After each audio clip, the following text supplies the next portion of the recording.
Successful হতে গেলে একটা কথা অবশ্যই আপনাকে মনে রাখতে হবে, ধৈর্য ধরতে হবে, আর যেটা হওয়ার সেটা ঠিক সময় অবশ্যই হবে। সবারই নিজের নিজের একটা সময় থাকে। এটা না যে আপনার পরিচিত সবাই সাকসেস পেয়ে গেছে আর আপনি পাননি। হয়তো এটা আপনার সঠিক সময় না। আপনার যখন সঠিক সময় আসবে অবশ্যই আপনি সাকসেস পাবেন। ততক্ষণ আপনাকে কঠিন পরিশ্রম, সাহস আর খারাপ ব্যবহারগুলোকে ছাড়তে হবে, রিস্ক নেওয়ার চেষ্টা করতে হবে, আর হ্যাঁ, অবশ্যই ধৈর্য ধরতে হবে। নমস্কার আমার প্রিয় বন্ধুরা, কি অবস্থা, কেমন আছো তোমরা সবাই? আশা করছি যে যেখানেই আছো সকলে ভালো আছো এবং সুস্থ আছো। মেদিনীপুরের এই ছোট্ট গ্রাম থেকে আমি মৌ, আমার চ্যানেল অভিনব ক্রিয়েশনে তোমাদের সকলকে জানাই আবারও একবার অনেক অনেক স্বাগত, অনেক অনেক ভালোবাসা। আর দেখো বন্ধুরা, এই ভিডিওটা প্রায় কিন্তু 8 দিন আগেকার ভিডিও, আগের রবিবারের ভিডিও। মানে যে গত রবিবারটা গেল, কালকে একটা রবিবার গেল, আর এর আগের রবিবারটা। তো কি বলতো, অনেক দিন তো তোমাদের সঙ্গে ভিডিও শেয়ার করতে পারছি না, যার জন্য কিন্তু এভাবে লেটে লেটে ভিডিওগুলো আসছে। যেহেতু ভিডিও ক্লিপগুলো আমার কাছে রয়েছে, তাই কেন বাদ দেবো, তার জন্য কিন্তু এগুলো তোমাদের সঙ্গে শেয়ার করে ফেলছি। তো দেখো বন্ধুরা, ওই দিন বড়মশাই কিন্তু বাড়িতে ছিল, আর দেখো ওই রবিবারে ডিউটি ছিল না ওর, যার জন্য কিন্তু আর রবিবারে আমাদের এখানে প্রায় 3-4 কিলোমিটার দূরে একটা বড় হাট বসে। তো ওই হাটে না প্রায় আমাদের এখানে সবাই যায় হাট করতে। তো দেখো ওকেও পাঠিয়েছিলাম হাট করতে, মানে বাজার অনেকগুলো ছিল না। তো আলু পেঁয়াজ থেকে শুরু করে অনেক মশলাপাতি, তেল, তারপর দেখো সুপুরির গাছ এনেছে। তো সুপুরির গাছও আনতে বলেছিলাম, যেহেতু বৃষ্টিটা মানে অনেক সময় হচ্ছে, তো এই সময়টা এই বর্ষাকালে লাগিয়ে দিলে না আগের বর্ষাকে অনেকটা বড় হয়ে যাবে। যদিও কিন্তু এর আগে লাগালে ভালো হতো, তবু অনেকটা দেরি হয়ে গেল। যাই হোক, কি করা যাবে দেখি। এমনিতেই এই মানে এই চারাগুলো না বেশি একটা দাম নয়, ওই 20 টাকা মতো করে নেয়। তো দেখি যে কটা লাগালাম বাঁচলো তো বেঁচে যাবে মনে হচ্ছে, জল দিয়ে দিয়ে রাখলে ওগুলো বেঁচে যাবে।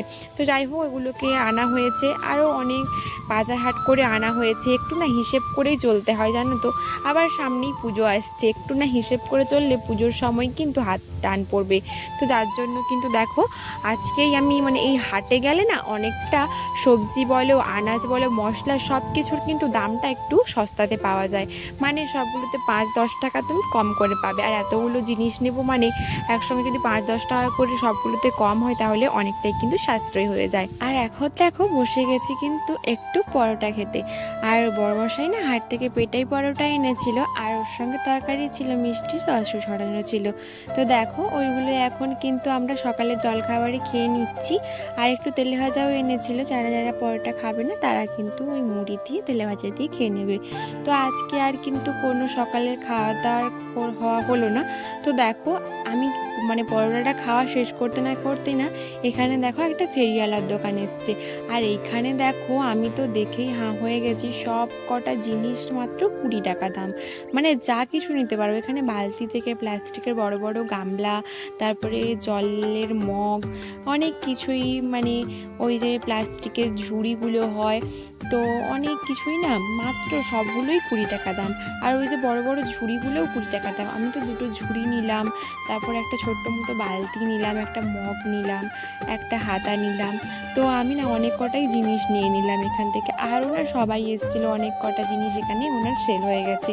তো এই দোকানটা সবসময় আসে না, উনি না সবং থেকে এসছেন, আমাদের থানা সবং, কিন্তু আমাদের গ্রামটা অনেক মানে একটু দূরে সবং থেকে। তো বলছেন যে মানে উনি সবসময় আসেন না এইদিকে।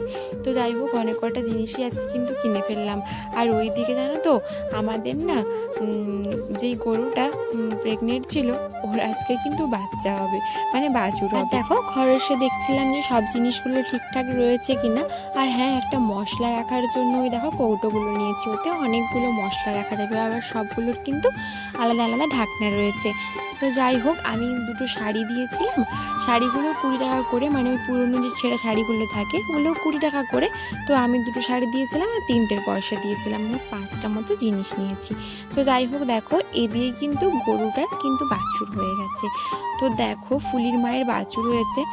আর দেখো মানে বাছুরটা না খুব বড় সড়ো ছিল, যার জন্য কিন্তু হতে খুব কষ্ট পেয়েছে ওর মা।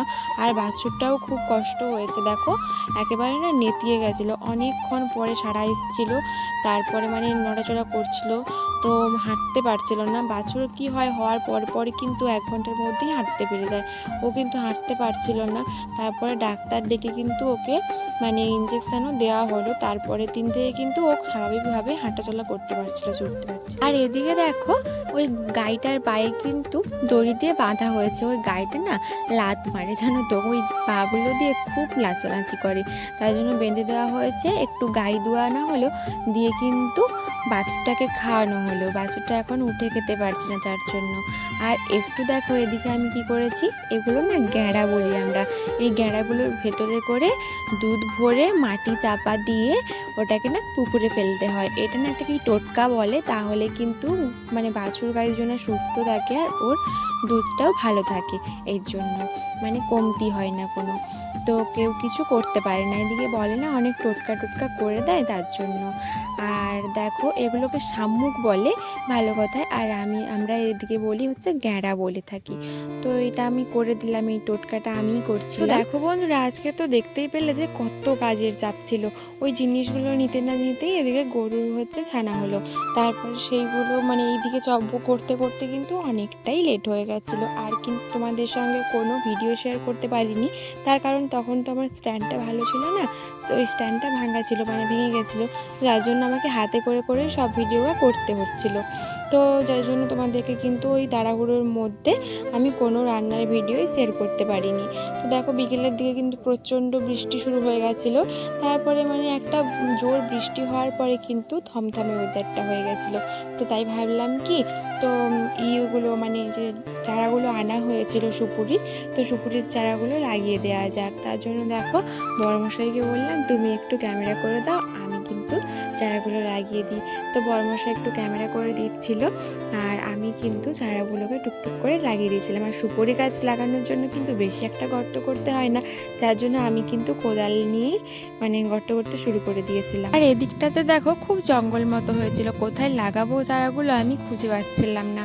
তো দেখো কিছু ডালগুলোকে ভেঙে টেঙে দিয়ে তারপরে কিন্তু একটু মানে পরিষ্কার করে দিয়ে জঙ্গলটার মতো, তো তারপরে কিন্তু সুপুরি চারাগুলো আমি লাগিয়ে মানে দেওয়ার জন্য গর্তগুলো করছিলাম। আর এখন দেখো ওই হয় না গ্রো ব্যাগগুলো থেকে খুলে তারপরে আবার দেখো নিচে লাগিয়ে দিলাম। এতে আর কোনো সার ওষুধ আজকে খত কিছুই দিলাম না, মানে গোবর টোবর। তো দেখো এমনি কিছু লাগিয়ে দিলাম, মানে এটা না গ্রো হতে মানে কিছু তেমন একটা লাগে না সার ওষুধ। সুপুরি কিন্তু আপনা আপনি ভালোভাবে বড় হতে পারে। তো দেখো লাগিয়ে দেওয়া থাকলো। এই লঙ্কা গাছগুলো না পুরো ঢেকে গেছে সুপুরি গাছটাকে। তো যাই হোক, আর বেশি ভালো কোনো জায়গা নেই বলে এখানেই লাগিয়ে দিলাম। যেখানে ডাব চারাগুলো পুঁতেছিলাম না, ওর মাঝখানে করে সুপুরি চারাগুলো পুঁতে দিলাম। আর ওই দুটো লাগাবো হচ্ছে মন্দিরটা রয়েছে আমাদের, হরি মন্দিরটা, ওর ওপাশে লাগাবো দুটো। তো যত্ন করে চারাগুলো তো বসিয়ে দিলাম, কিন্তু এগুলো তো জল তো দিতে লাগবে নাকি। তো যতই বৃষ্টি হোক না কেন জন্ম জল একটু আমাদের বলে দিতে হয়, তার জন্য দেখো একটু অল্প অল্প করে কিন্তু জল দিয়ে দিলাম। আর এটা কিন্তু মন্দিরের এই দিকটাতে দুটো চারা বসালাম। এদিকে একটু ফুল চারা লাগিয়েছি, তবুও কিন্তু সুপুরি গাছটাও লাগিয়ে দিলাম। আর এদিকে একটা ডাব চারাও পোতা হয়েছে, কালকে যে মানে এর আগে যে ডাব চারাগুলো পোতা হয়েছিল এদিকে একটা কিন্তু লাগানো হয়েছে। আর এখন দেখো কিছু ফুল গাছ তোমাদেরকে দেখাচ্ছি। এই ফুলগুলোই কিন্তু আমার এখন ফোটে, আর কোনো ফুল গাছ নেই জানো তো, মানে গাছ রয়েছে কিন্তু ফুল হয় না, এই চারাগুলো বসানো হয়েছে আর কি। তো দেখো এগুলো হচ্ছে সন্ধ্যাতারা ফুল, আমরা এগুলোকে সন্ধ্যাতারা বলি। আর বাগানে আমার এই ফুলই ফোটে, আর বেশি কোনো ফুল নেই। তো দেখো এটা কিন্তু পরের দিন সকাল। আর এই যে ফুল গাছটা দেখছো এটা কিন্তু মুরগি ফুলের গাছ, আমরা এদিকে কিন্তু মুরগি ফুলই বলে থাকি। তো এগুলো তো শীত আসলে কিন্তু ফুল দেবে, তো কার্তিক মাসের পরেই কিন্তু মনে হয় ফুল দেবে এগুলো, এখন কিন্তু গাছ এমনি হয়েই থাকবে। তো যাই হোক, আমি কিন্তু এখানে মনসা মন্দিরটা আজকে ঠিক করব জানো তো, মানে পরের দিন সকালের ভিডিও এটা জানো তো। তো আজকে কিন্তু মানে অনেক কাজ নেই, না থাকলেও কি বলো তো, আজকে ডাক্তারের কাছে নিয়ে যাব, বাবাইকে ডাক্তারের কাছে নিয়ে যাওয়া হবে। তো যার জন্য মানে আমি একটু তাড়াহুড়োই করছিলাম, কিন্তু এদিকে মন্দিরটাও আমাদেরকে ঠিক করতে হতো। তো কালকে করব বলে তো আর এই বাছুর হলো, এই জব করতে করতে কিন্তু আর হলো না। তো যার জন্য আজকে মন্দিরটা ঠিক করতেই হবে। তো বড়মশাইকে একটু বলছিলাম, ঠেলা দিচ্ছিলাম যে তুমি বাড়িতে আছো, তো আমাকে মন্দিরটা ঠিক করে দাও। কিছু বালি সিমেন্ট রয়েছে, তো মানে ওগুলো হলে কিন্তু মানে এখানে মন্দিরটা ঠিক হয়ে যাবে। যাবে। তো ওইগুলো বাড়িতে এমনিতে পড়ে রয়েছে, অল্প হলেও কিন্তু এই মন্দিরটার কাজটা ঢেলে দাও। তাহলে কি হয়, যে রোজ সকালে বা স্নান করার পরে ওখানে না লাতা দিতে হয়, জানো তো, মন্দিরে চারপাশটা মাটি দিয়ে ভালো করে লেপতে হয়, মানে যেখানে মনসা গাছটা রয়েছে মনসা তলাটাতে। আর দেখো আমি যেখানটা ঠিক করছি সে তার সামনেটাতেই মনসা গাছটা পোতা রয়েছে। আর বর্ষার সময় জানো তো প্রচুর কেঁচো মাটি তোলে, তারপরে উই মাটি, মানে একেবারে কিন্তু যাতা করে দেয় ব্যাপারটা। যার জন্য এখানটা একটু মাটি দিয়ে আমি উঁচু করেছি, মাটিটাকে সমান করে। তারপরে দেখো ওই যে মন্দির হওয়ার সময়, মানে আমাদের হরি মন্দিরটা হওয়ার সময় কিছু না পাথর থেকে গেছিলো, তো ওই পাথরগুলো আমি ভাবছি ওই সিমেন্টের জল করে ওই পাথরগুলো চাপিয়ে দেবো। তো তাহলে কী হবে বলতো, ওই জায়গাটা পরিষ্কার থাকবে, ওখানে আর কেঁচো মাটি টাটি এইসব তুলতে পারবে না। তো এই প্ল্যানটা আমি করছি, আর বড়মশাইকে বলছিলাম, ওইখানে বড়মশাই দাঁড়িয়েছিল, বড়মশাইকে বলছিলাম যে এইভাবে করলে কিন্তু দেখো হয়ে যাবে।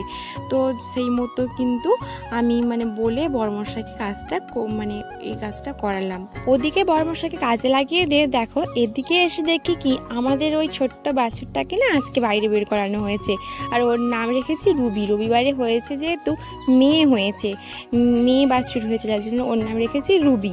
আর দেখো রুবি কিন্তু খুব জোরে দৌড়াতে শুরু করে দিয়েছে। যেই বাছুরটা কালকে হাঁটতে পারছিল না, আজকে দেখো কেমন দৌড়াচ্ছে। আর এদিকে এসে না ও একটু মাটি চাটছে, একটু এই শুকনো পাতা চাটছে, এইসব করছে আর কি। আর দেখো বন্ধুরা, আমাদেরকে তাড়াতাড়ি করে ডাক্তারের কাছে যেতে হতো, তাই আলু সেদ্ধ ভাত খেয়ে কিন্তু 11টা নাগাদ বেরিয়ে পড়েছিলাম। আমাদেরকে 2টোর সময় ডেকেছিল, আমরা এখান থেকে 11টার সময় বেরিয়ে পড়েছিলাম। তো দেখো পৌঁছে গেছি, আর কেমন ঘেমে গেছি, দেখো কত না রোদ বেরিয়েছিল। রোদ মানে বেশি একটা না থাকলেও কিন্তু খুব একটা